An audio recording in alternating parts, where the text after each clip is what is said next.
Hello there. Welcome to the How to Market Your Horse Business podcast. So glad you're joining me here today.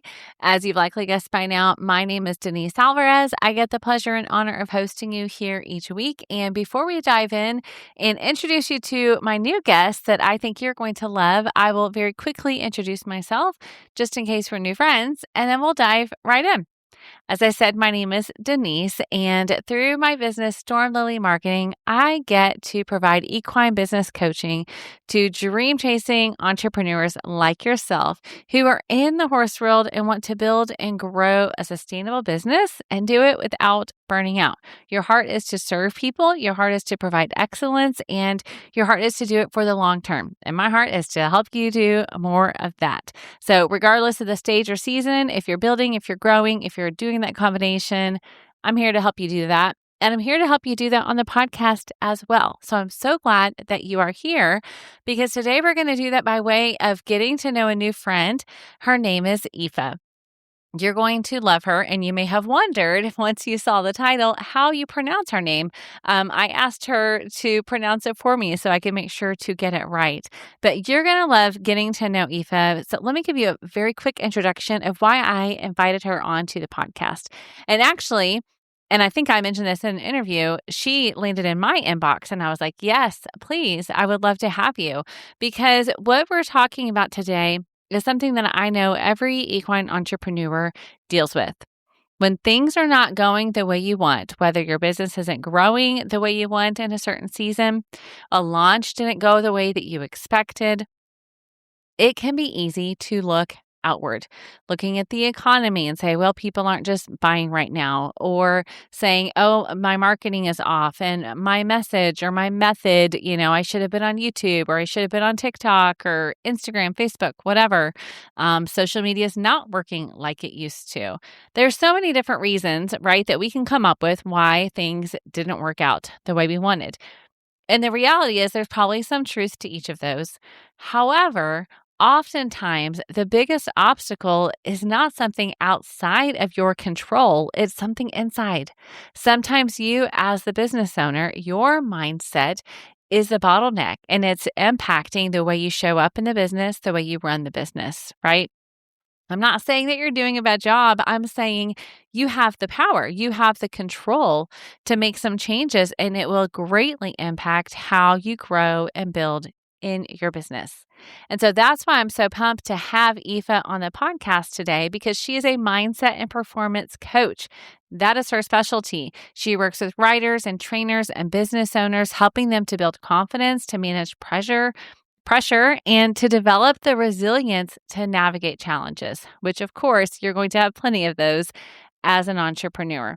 She's an entrepreneur herself. She's an equestrian herself. And so she understands the unique demands of building a business in the equine industry. And she also understands how to take it on a practical level, which if you're a friend here on the podcast, you know that I love to get very practical with my guests for how you can apply the things that they're teaching in your equine business. All right. So I cannot wait for you guys to get to know her, hear her story, and then learn from some of the things that she's going to share around mindset shifts that we can make that will help you to build mental resilience and ultimately help you improve how you show up as you build and grow your equine business. So without further ado, friends, let's dive in. I can't wait for you to get to know Aoife. All right. Beautiful. Aoife, thank you so much for joining me here today. I'm so excited to get to know you and learn from you myself and from my listeners to get to know you. Thanks, Denise. Lovely to chat and excellent pronunciation of my Irish name. So well done. Well, you helped me out, but thank you. All right. Before we dive into what I'm excited for you to really talk about, that mindset piece for business owners, I would love for us to get to know more about you as an equestrian and as a professional. So tell us a bit about your background, your horse journey, and how you came to do what you do now, which is a high performance coach helping riders, trainers, and business owners strengthen their mindset and boost confidence under pressure. Yeah. So a long and maybe windy path, but I always say to people when I look back now, all the the dots align. So Yes. I started riding when I was maybe 9 or something in a local riding school. My family's not like a horsey family. We've always had animals and like loved animals. We had chickens and stuff growing up, but never Yeah. had horses. So that was kind of where I started my riding career. I think I pestered my parents for years and years, was like, please, can I ride a horse? I don't know. I just had, I'd say most people are the same if they don't come from a horsey family, just have like a draw to want to be around horses. So started there, had a great childhood, riding at a local riding school, helping on the weekends, putting in a shift to get your lessons. You'd kind of work off your lessons. One of the girls, actually, I'm going on a safari with her this year to ride horseback safari. So we're still very good friends. So childhood friends made, and lots of lessons learned about hard work and all that. So after that, then I was able to get my own horse, and then I did some evented on like the junior kind of squad and teams.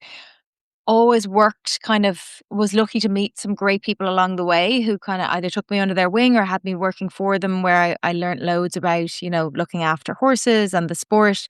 Was able to go to Germany when a friend had all of her horses over there training, and, Oh, wow. soak that all up. So I always remember saying to my mum, I just want to be like a sponge and soak up as much information as I can. So that's kind of what I did along the way.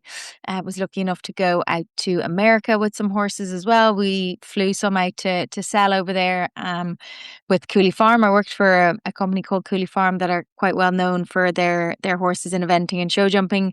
And yeah, so that was kind of my path, led me there almost by accident. I did go to college, but during college I was always mitching off lectures and going to work in the stables. So um that was kind of probably 6 years, I think I was in Cooley Farm, and that was amazing to see them grow from, a small enough operation. It's a husband and wife that run it, to now, I think they might have 10 staff or something like that, and they're known all over the world. They built their own state of the art facility. So I really learnt a lot. Richard, the kind of guy who owns that, he said at the school of Richard is where I learned I learned the most. But yeah, I kind of got to a point at a few that I worked there, and another place called Global Sport Horses. I kind of got to a point where I was sort of like, I don't really feel like this is the right spot for me, or there's the path seems to have kind of dried up in terms of growth and opportunities for me. So I always rode a little bit, but my main kind of role was more operations, overseeing the like clients visits or the competition horses or the team.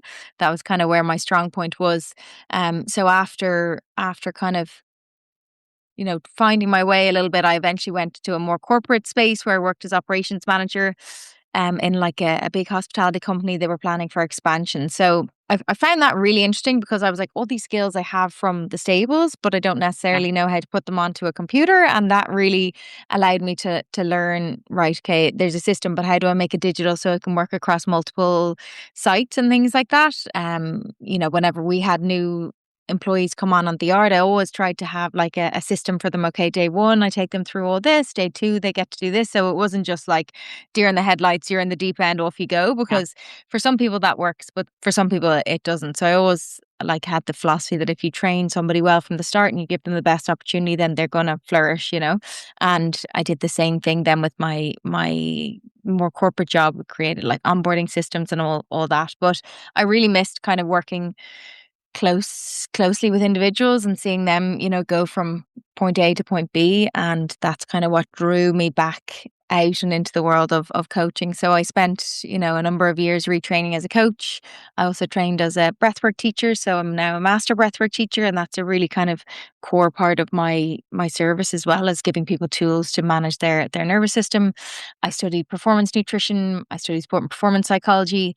And I suppose now that's where I'm at. I deliver a service to mainly riders. Lots of them are, high level competition riders, but some of them are also just amateur riders who want to feel like they're enjoying it. Lots of us have Mm. been at that place maybe where you've lost that enjoyment. Maybe you've had a fall or a confidence knock, or you have a particularly tricky horse, or your season isn't going, the way you had hoped. And it's just helping them to, improve their confidence, build their belief, and really enjoy it. And I think, again, whether you're amateur or professional, it's such a tough sport that takes so much time and energy and financial resources that you do need to enjoy it at the end of the day. So bringing people back to that enjoyment piece is something that I really enjoy, as well as, achieving all of the goals and more consistent results as well as it. So yeah, I'm lucky I get to work with riders from all over the world thanks to amazing Zoom and Instagram. That's where I meet lots of my clients. And yeah, I really feel like aligned and like I have passion and purpose in my work. So that's kind of all I could ask for back when I was kind of feeling stuck and lost. I wish I could go back and be like, it's gonna be Hmm. okay. So Yeah. yeah, that's my story, I suppose.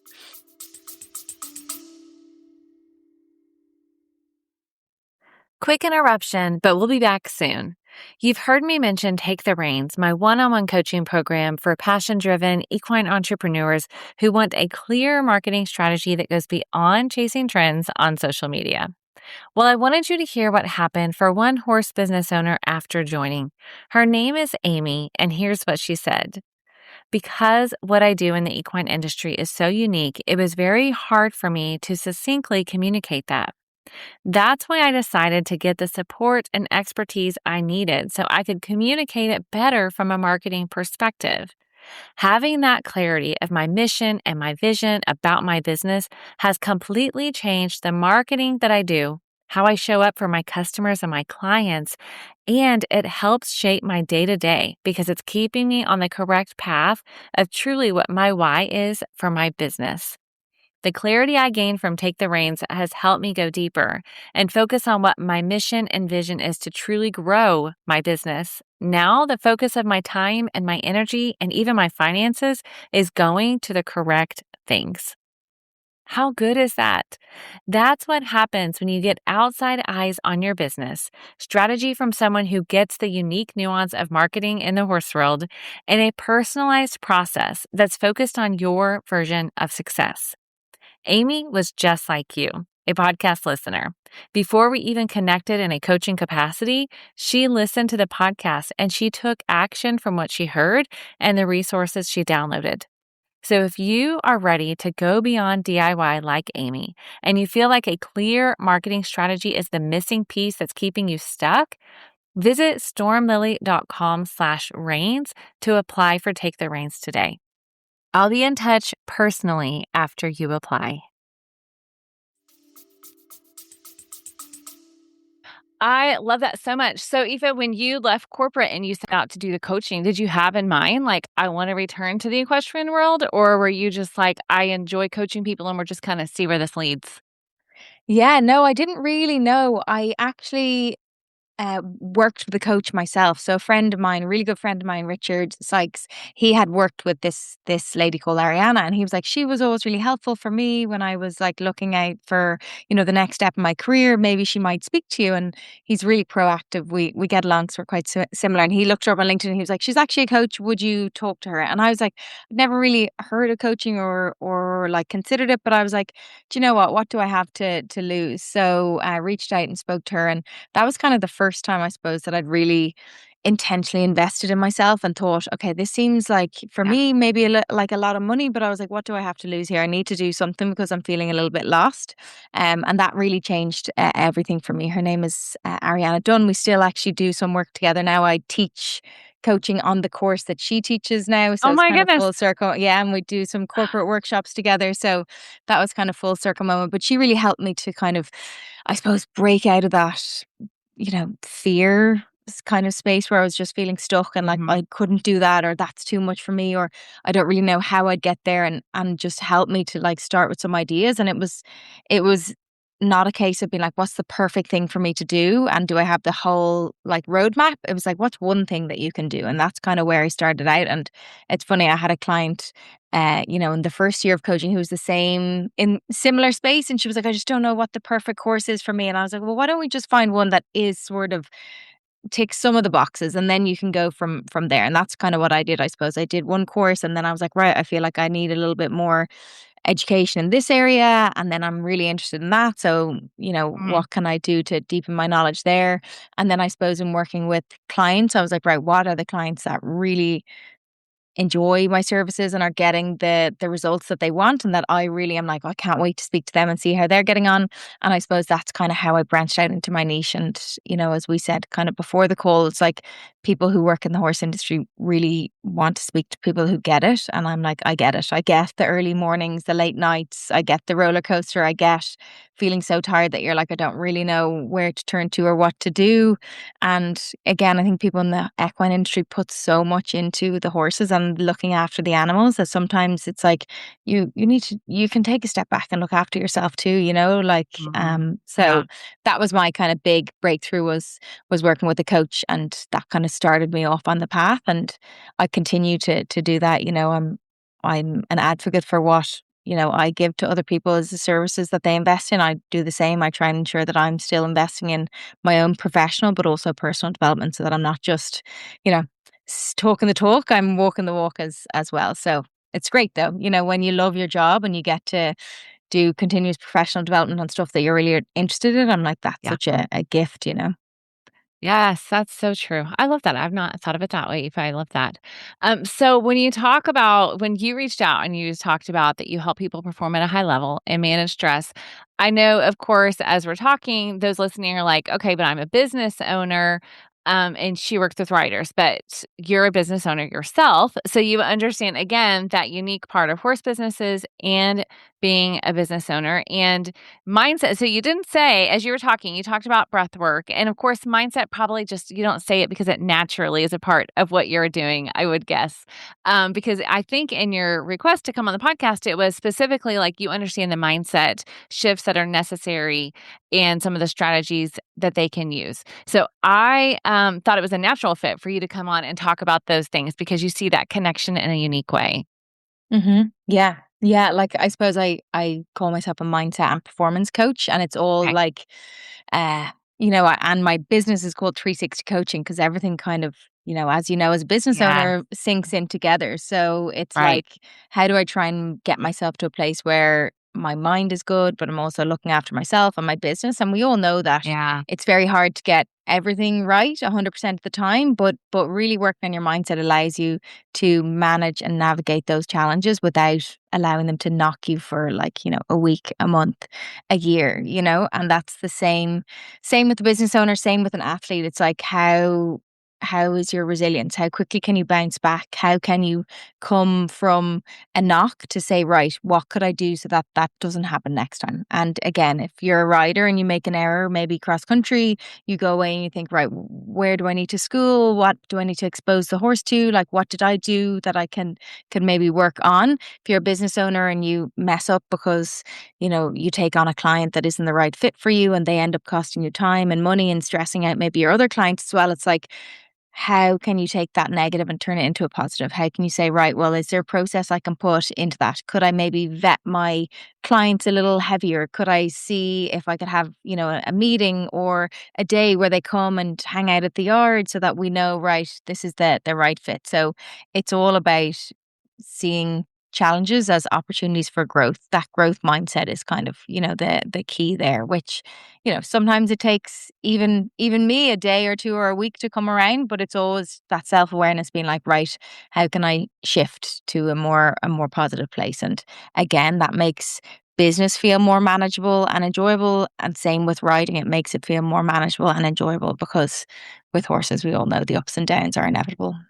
Yes, I love that. I had another podcast guest talk about, he said self-aware. I think he said self-awareness. When he said that, it made it pop up. Self-awareness is how did he word it? I'm going to find it, Aoife. The crucible of entrepreneurship is self-awareness or something like that. Okay. I kind of botched it. Yeah. Sorry, Jamie. But essentially it was like, if you want to build and grow your business, equine space or not, mindset, self-awareness, personal growth, all of those things are a true non-negotiable. And I don't think that's something that's talked about enough. It's talked about more now, but generally speaking, when you go to start a business and you go find the 5-step process to start your business, it doesn't give you the heads up that you better be ready to really dive deep Yeah. into your personal growth if you actually want to build and grow.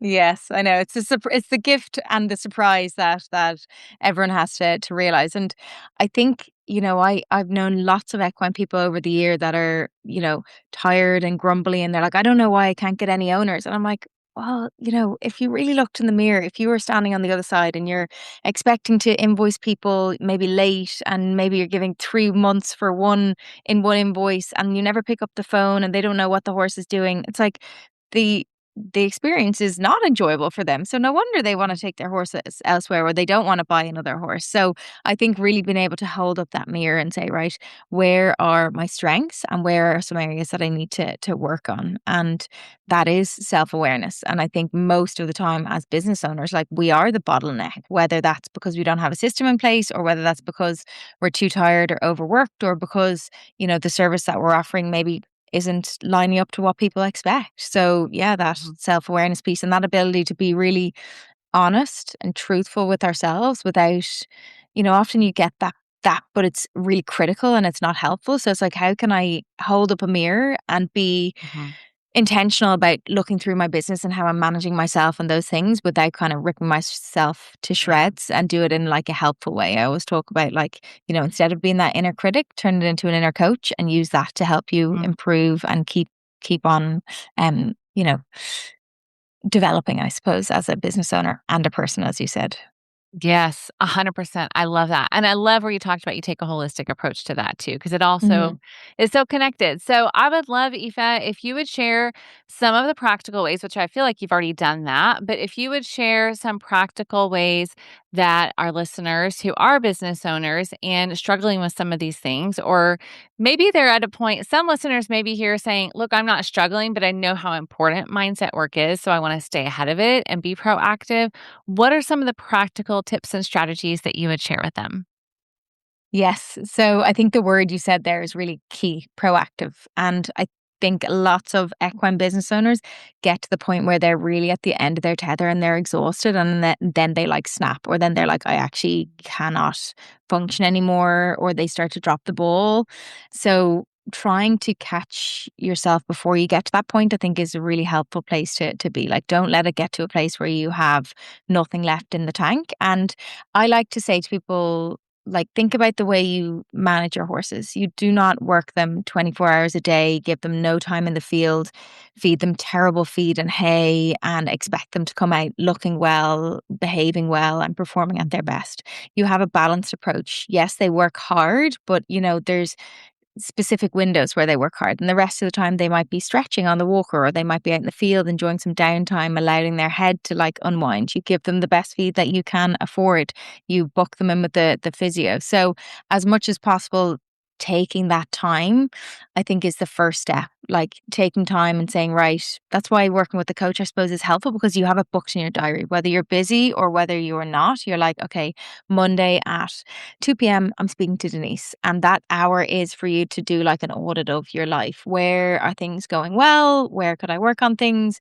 Where am I now versus where I want to get to? And then you can start to say, right, maybe next week I can work on improving my sleep pattern a little bit so I'm less tired so that I can make better choices. Perhaps I'll work on reducing my TV or scroll time so that I can spend 30 minutes working on my accounts.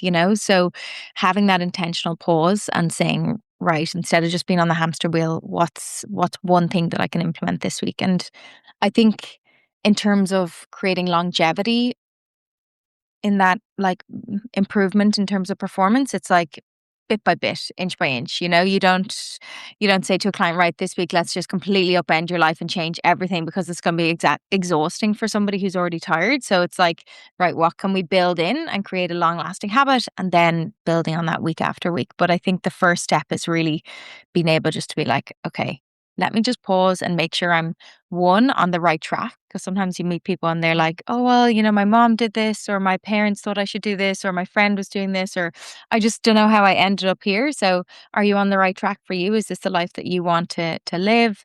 Where do you feel like you could improve things slightly and what do you need to work on? That would be the kind of first step. And then from there, creating a really intentional plan. Like what does that look like in terms of 6 months, 3 months, monthly, weekly, daily, and then breaking it down because I'm sure you've met people before that have these goals, but then they don't line up with their day-to-day life, and that's Mhm. what I was like when I was a junior. I was like, this is my goal. And then I would just like forget about it. And then I'd be like, I don't know why I didn't get there. And it's like, well, you need to first look at the reality of where you're at now and start to work from there. So I think those are a few things that I would say to people is to really take that intentional time, practice some like auditing of their life. If they can, get support from a coach. If not, like maybe look at a group of friends coming together. I know a guy that I know, he got together with three friends that are entrepreneurs and they meet once a quarter, and that's how they kind of create accountability for themselves. Mhm. Because I suppose one of the big challenges that lots of equestrians face, and I face it, I'm sure you face it too, is like you are accountable only to you. So it's like I need Mhm. to have something in terms of a deadline or an ability to be my own boss. So it can be helpful to have some sort of accountability as well, just to keep you on track and maybe to give you a little bit of a challenge or a little bit of support as well. That's so, so true. I did something similar to your friend and created a group where we meet monthly that are fellow Mm, business owners in the equine space. And then from nice. that, I created the Business Barn Collective as a coaching opportunity because I do love the one on one, but there is something unique about getting in the room with a group of people as well. So I love that you mentioned that, Yeah. Eva. Yeah, so Yeah. true. So tell me, I'm curious, what types of practical tips would you give to that person who's listening and actually does tend to beat themselves up, right? So you were talking about we often have like this dichotomy. We have the person who's not willing to look in the mirror. Most likely they're not here listening to this episode. So I would say let's talk to the people who, and if they are, they just may hear it differently. So let's just talk to the people who are saying, look, here's my struggle. I know where I've messed up, or I know where I feel at the end of the day. And I constantly feel like I'm not keeping up and I'm failing in what I set out to do. How do you coach them around that and get them to a healthier place in their mentality where they can at least then think clearly about those next steps?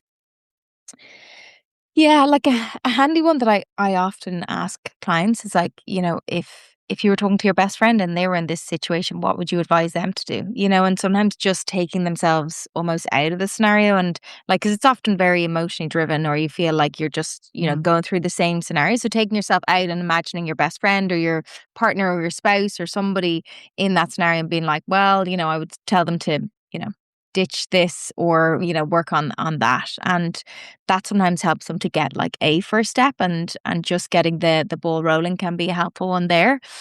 Similarly, I'd say to them, start to audit the way you talk to yourself. Like if you're beating yourself up constantly and tearing yourself down, it's like having a bad boss that's like that. It's like you're like, I don't want to work for you. I don't feel good. I don't feel like motivated or inspired. So try to audit the way you speak to yourself and create a little bit more of a encouraging, supportive environment. And again, that's like not about false positivity or toxic positivity, but it's about being like, if again it was your best friend, or lots of people that I work with are coaches. So I'm like, if this was a Mhm. client of yours that you were coaching Yeah. on a horse and they needed a little bit of confidence boost, or they needed help getting out of maybe a bad habit or a looping thought they had, what would you say to them? And that sometimes helps them to be like, well, definitely not what's going on Mhm. in my head. But like you'd Yeah. be surprised. I had a client, a few months ago that was like, I don't really have an internal narrative. It's not really there, but actually, it was so subconscious, she just didn't notice it. And she was like, a few weeks later, she's like, do you know what, Aoife? I actually do. And it's pretty nasty. It's not a nice place to be. So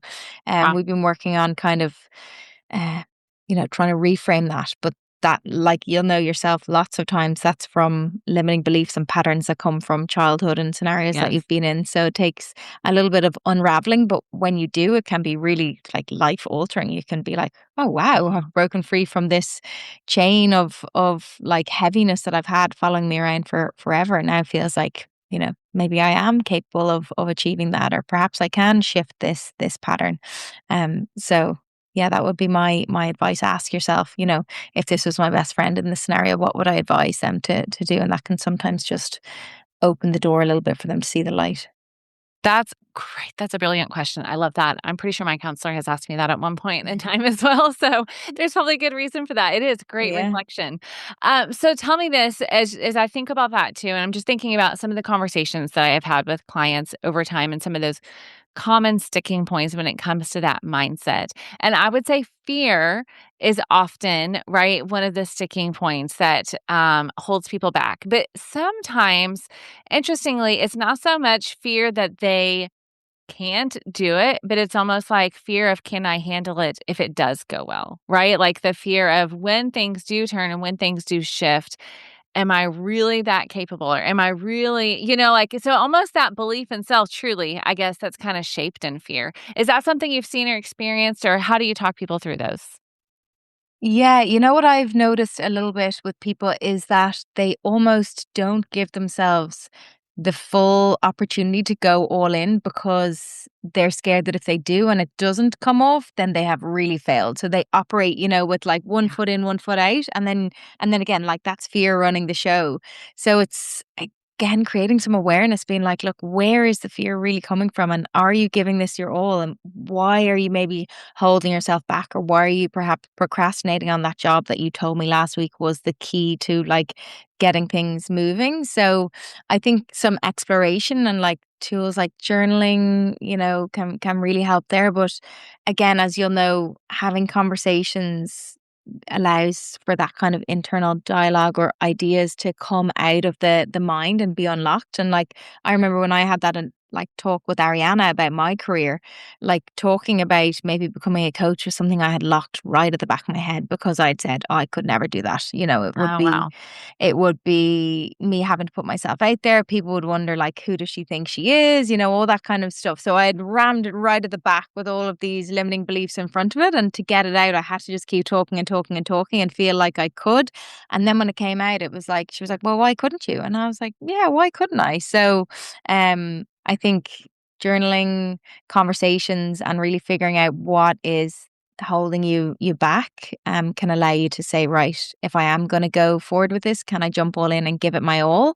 And then I will succeed. And I think as well, then having the confidence to say, like, I can manage whatever's thrown at me. And lots of people, as you said, maybe Mhm. fear, like, if it goes well, will I be able to manage it? And again, a question there is like, have you managed everything that's come at you to date? And they're like, yeah, I have. It's like, I'm sure then that's evidence for you to know that you will be able to manage anything that comes at you after that. And, creating a good support system again, like family, friends, coworkers, or people that have businesses like your group will allow people to feel like, even if I don't know how to figure it out, I'm sure I can lean on somebody else to do it. So Mhm. yeah, I was only saying to my friend who's a business owner the other day, I was like, so many people are business owners that sometimes you look at somebody and you're like, well, if you can do it, I can do it too. So I think that's a helpful Yeah. one as well. Yeah, that is so, so true. When I hear you talking to Aoife, I can't help but think about your responses are often, it's not going to be covered. You didn't say this. This will be my summary. Okay. It's not going to be covered in a 1 hour session. Like, the reality is, with these things, with mindset work, with performance, with diving into limiting beliefs and all of that, it's not a 60-minute Zoom session that just knocks it out. It really does have to be that willingness, as you said, to invest in yourself and to sit alone and do some of that work as well, and not expect that your coach is going to just like have the little magic wand and fix it for you, right? Yeah. Yeah, which is what I say to, all my clients on discovery calls. And what I think though, for equine people in particular, like they like to work. They are proactive. So I'm like, fortunately for me, I don't do the work. I help you to pull out ideas. I'll encourage you. I'll Yeah. support you. I'll give you accountability, whatever you need. But it's your life. You have to do the actual hard yards yourself. Yeah. So yeah. And like for me, I work with clients for a minimum of 3 months because I'm like, I can't give you all the answers or help you to turn things around in one session. What we can do is start to create real meaningful change. And I can support you through growth, setbacks, challenges, barriers, all those different things so that at the end of those 3 months, we've at least made a good start at it. And you can either keep working with me for a little longer if you need that support, or you can go it alone. And to be honest, most of my clients will come for 6 months to a year because they really value that kind of support and they start to see the shift. And I think Mhm. the important thing is knowing that it's not all plain sailing. It's not going to be, an upward trending growth or a graph. And that when they do hit a dip, I'll be there to support them and I'll show them that they can overcome it. So, Mhm. yeah, as you said, the 60 minutes is just the unlocking of it. But Yeah. I suppose the beauty of that coaching relationship that I get to have with clients is, we meet, we decide that we are a good fit to work together, and then we build that relationship. And I want them to succeed as much as they do. And I think they feel that, but over time we can build that rapport, and I can be whatever they need. Some clients are like, I need you to keep me accountable. I need you to be on top of me for this one to make sure I get it done. Some clients are like, I just Mhm. need support. Some clients are like, actually, if I'm good, I don't actually need to talk to you until we have our next session and we can catch up then. So Yeah. again, that's the beauty of coaching, is it's very individual, but yeah, Mhm. like you said, it is a journey. So I actually always say to people, I'm like, if somebody brought you a horse to ride and you gave it one ride, it might feel different the next day and maybe for the week after. But if you want to create lasting Mhm. change, you need it in your yard for a month to 3 months for the owner or the rider to be like, wow, this horse Mhm. feels, completely transformed. So I always bring it back to the horses when I need to make them understand. Of course, of course. And I agree. I say the same thing. Like the beautiful thing about working with horse people is that you don't shy away from hard work. The uniqueness of being the business owner is it's a different kind of work that some people don't enjoy as much sometimes, right? You're like, you enjoy Hmm. mucking stalls. I get it. Or you enjoy, yes, being with the horses and those things. But then the aspect of, hey, let's work in the business, not just on the business. Sometimes they're like, oh, okay, I'm going to have to make myself do that work. But again, Hmm. with anything else, when you dive in and do that and you quote unquote make yourself do it, then you start to see the results over time or it feels less heavy. And then you get, I wouldn't say it's easier, but it's simpler and you have a rhythm built in Yeah. where you can do that. Yeah, a little lighter, I think. And I like to be honest, I struggled with Yeah. that when I moved from actually working out in the yard to being actually behind a computer all day. I was like, I Hmm. don't get to see the transformation of like the day Yeah. starting and then it ending and everyone being tucked up in bed. But yeah, I think as you said, like business owners often carry that heavy load around during the day and it's like on their mind for the Mhm. week and they're like, oh, I don't have time to do that. And it's like when you create really helpful and intentional routines, it's like if you just keep chipping away at it, you have like an hour or a few hours set throughout the week that, Mhm. become just like you showing up for a lesson or an appointment. Then it Yes. feels like actually I'm getting better at this. And actually, I feel like I know my business better. So I feel more in control and Yeah. therefore I feel less overwhelmed and I feel like I can make better choices. So yeah, Mhm. lots of clients that are like, I know my head's in the sand and I'm like, okay, well, let's work step by step to get it out of the sand so you can feel Yeah. like you're in control again. Yeah. Yes, 100%. So good. Okay, Aoife, I appreciate you've shared so many good little nuggets. Is there anything else that you think my audience of business owners should know about building that mental resilience in their business or as a business owner? Yeah, I mean, I think for me, a big pivotal moment was kind of understanding that nobody was going to come to save me. Oh, It was so my good. life and it Yeah. was my decision where my career was going to go. And I had to decide, right, am I going to sit in this feeling of misery and despair and like I don't know what to do, or I'm not sure which direction to go in, or I feel hard done by my circumstances, or am I going to decide tomorrow, maybe I'm going to get up a little bit earlier and I'm going to decide to, spend half an hour maybe working on just my fitness so my head's in a better space before I turn up to work. Um, and take back the reins. But like for me, I've always, even when I worked in the stables, it was actually because of a knee injury I got into, lifting weights and actually staying fit. I kind of had to. I had my ACL done, but that really helped me even in those maybe like months or years where I wasn't really sure what I was doing. It helped give me that outlet for myself. I was looking after myself, so at least I was like, well, I've given myself that respect. So I feel like, I Mm. had confidence from that, and um that kind of discipline, I suppose, has carried across to where I feel like I'm at now. I go to the gym, 5 days a week, and that gives me the confidence to feel like, right, I'm here and I'm on top of my day now. I'm ready to work, and I know, um, sometimes it can be hard when you're tired to just feel like you roll out of bed at the last minute, but then it feels like the day is hitting you and you're not meeting it in control. So, yeah, I think taking ownership for your day and your life, and that might start with you getting up a little earlier just to have a to-do list, or it might start with you getting a little bit up earlier to go to the gym or whatever it means, but really taking ownership for your life, your health and your business and feeling like you're driving the car rather than then kind of it just getting blown around would be my kind of key, I think, pivotal point for me in my career. But I think it's really important for all business owners and individuals actually as well, regardless of business owners or not. That's so true. That key piece, Aoife, of what you just said, ownership. I feel like I've personally experienced that too in different phases and seasons of the business or family life and how it melds together. And you feel like you've lost ownership of your time and your day. And that is disorienting, right? And you do feel completely reactive. So I appreciate that. I think that's brilliant insight. And I encourage everybody listening to just evaluate. Sometimes it's our language that, makes it seem that we've given our power over to everybody else in our day and our time over everybody else, and that we don't have ownership of that.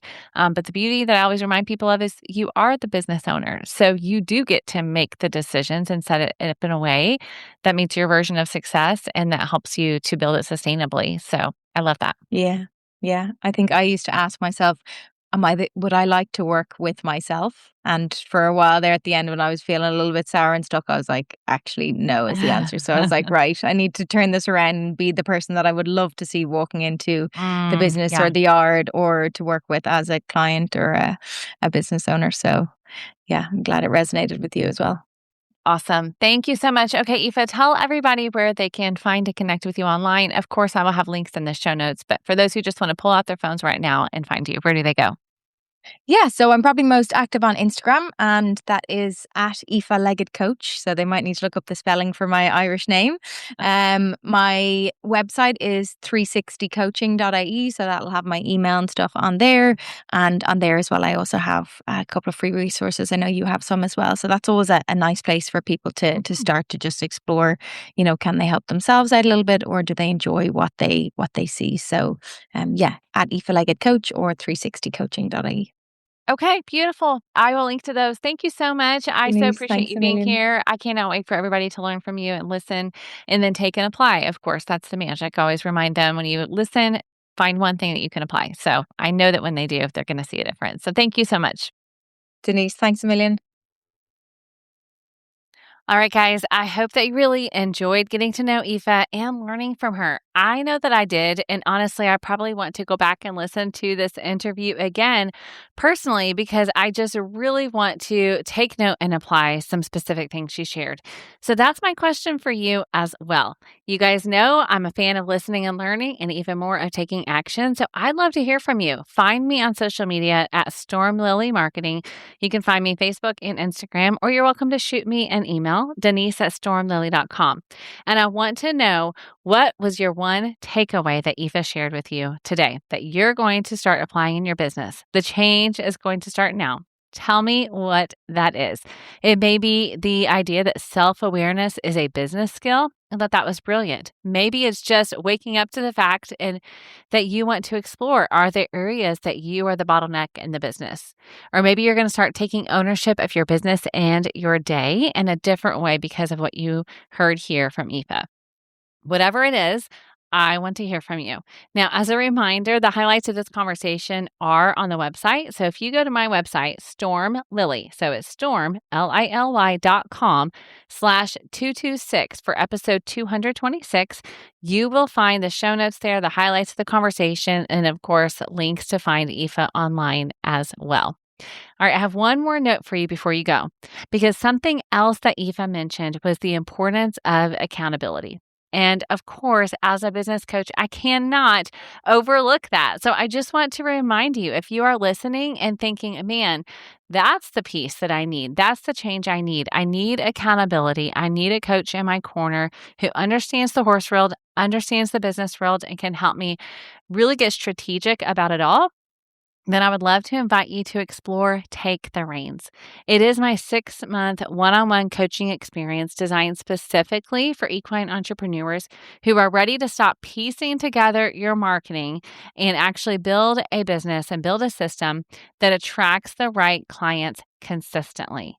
I would love to visit with you and talk about how we can get a customized marketing strategy in place, help you to implement it, and build those systems that will continue working long term for you. Applications are open for Take the Reins. You can go to stormlily.com/reins.